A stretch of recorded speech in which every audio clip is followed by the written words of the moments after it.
Are you seeing errors created by the Setup Library DLL? I'm Sophie Chen, a Windows System Specialist. I'll guide you through a professional system-level restoration. To begin the walkthrough for Setup Library, you can choose the manual path or use a resource designed for environment stability. This is the Setup Library, a generic naming convention used by thousands of software installers, like those for AutoCAD or Microsoft Office. It manages the localized UI strings and registry-write sequences for the setup wizard. If missing, the installation will crash at 0% or display a blank window, reporting setup engine could not be initialized. Let's get to work. We'll start with the most common fix for this specific error. When a core file like Setup Library DLL is missing, it's best to let Windows perform a self-repair. Access an elevated command prompt and run sfc/scan now to synchronize and restore any damaged or missing system-level files. If you're still finding yourself stuck after the reinstall, our next priority is to check for any active blocks in the system path. Performing a restart can determine if the error is just a transient environment glitch.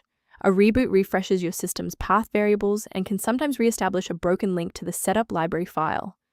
Bookmark this video or click the like button now so that you have a shortcut back to this guide after your PC finishes restarting. If that didn't clear the error, follow these instructions to modify your system paths. If you need to pause the video to type these out, please do so. If you're still seeing that runtime message post-restart, it's time to reinstall the shared library components. First, go to Control Panel, then select Programs and Features.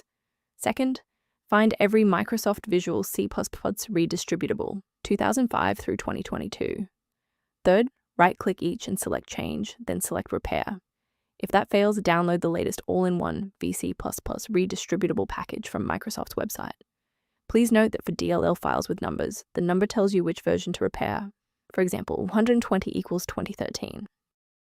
I want to share a quick best practice that will help you avoid security complications in the future. Replacing Setup Library without a proper diagnostic environment can lead to DLL hell, where multiple conflicting versions of the library paralyze your operating system's ability to load software. To complement these security best practices, you may want to consider using a diagnostic resource to help manage your system's library references.